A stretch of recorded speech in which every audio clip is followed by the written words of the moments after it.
The comeback build of this season is definitely Minions. With a strong showing in Season 4, Minions took a massive hit in Season 5. In Season 6, the devs threw in some major changes for Minions. Buffs to Cult Leader Paragon Node, Kalans Edict, and Mendeln itself. This build has been buffed massively, sporting 10 billion plus Mendel hits. Both Golem and Mage variants both excel. For this guide, we're going to be going over the Mage version and what makes it go. I want to give a huge shout out to CTOD and Shinmoon, who have been working with on this over the past couple days, getting it tweaked to where we want it. Starting with the gear, we have two new mythic uniques that fit incredibly well with the build. First is Perdition, which gives us a 60% multiplier, while also allowing us to easily reach critical strike chance cap. Shroud of False Stealth provides these sought-after passives for Mage and Hellbent Commander, giving you the ability to reach 11 ranks of Hellbent Commander and over 20 ranks of Mage Mastery. Necromancer finally has a great build to run Grandfather in as well. Grandfather provides direct damage increase to Mendeln, which is the majority of this build's damage, while a legendary with Mage Double Cast does not impact Mendeln at all. Mendeln now directly scales off minion damage instead of your damage, and overall the stats are insanely strong for the build. Prioritize getting the highest damage of the passive as possible, and GA on the ranks to mastery. To round out the build with the aspects, we have Reanimation, Grasping Veins, Occult Dominion, Bloodgetters, and Great Feast. While Great Feast in the past has given some trouble with resource management, the new ultimate Soul Rift solves that without needing to invest into any additional resource management. For your tempers, you want to grab ultimate cooldown and critical strike damage. For utility, you need one temper of armor and the rest as you see fit. I personally prefer 100% range on tendrils.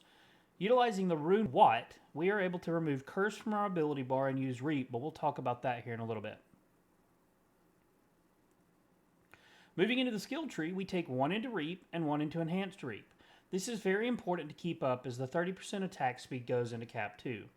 We're taking one into a Blight with Enhanced and Supernatural to gain a 20% multiplier, one into Hued Flesh for some additional corpse generation, one into Blood Mist for our defensive and unstoppable ability, 3 into Necrotic Fortitude, 3 into Titan's Fall, 3 into Skeletal Warrior Mastery, 3 into Grim Harvest, 3 into Fueled by Death, and depending on your armor situation, you will need 2 or 3 ranks into Spiked Armor. Next up, we have 3 into Death's Embrace, 3 into Death's Approach, 3 into Amplify Damage, 1 into Decrepify, Enhance, and Abhorrent Decrepify, 3 into Skeletal Mage Mastery, 3 into Gruesome Mending, 1 into Corpse Tendrils, Enhanced and Blighted to get the Blood Orbs to fuel our Blood Begets Blood Paragon node, 1 into Reaper's Pursuit, 3 into Gloom, 2 into Terror, 3 into Finality, 3 into Inspiring Leader, 3 into a Hellbent Commander, 5 into Soul Rift with Enhanced and Prime, and finally we have 1 into Kalen's Edict. For the Paragon, we're going to use Corporeal on the first board. Moving into the second board, we have the Cult Leader board, utilizing Dead Razor Glyph. Third board is Flesh Eater with Amplify. Fourth board is Frailty and Essence. And finally, we have Blood Begets Blood with Eliminator. A few things to take note of with the build. You will want to get your Cap 1 attack speed to around 67%, as Kalen's Edict will take care of the rest. Reap will help you get into your next breakpoint with 30% attack speed from Cap 2. Intelligence is very strong with this build, and try to reach over 3k int to be comfortable, as well as reach resistance cap. For your rare nodes on the Paragon, you will want to grab every life node and resistance node that you can reach. During combat, it's very important to watch your buff bar. The buffs require you to manage them efficiently, and as much as Minions may appear to be a lazy build, this build is as far from that as possible. Needing to manage Flesh Eater triggers, Blood Begets Blood stacks, and managing your Rune Word activation, this build has a high APM requirement to beat its full potential. Alright, well that's the Mage Minions build. Hope you enjoyed it. Let me know if you were working on this and got some better ideas.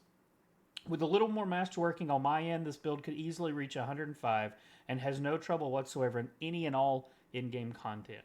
As always, thank you for watching, and we'll see you next time.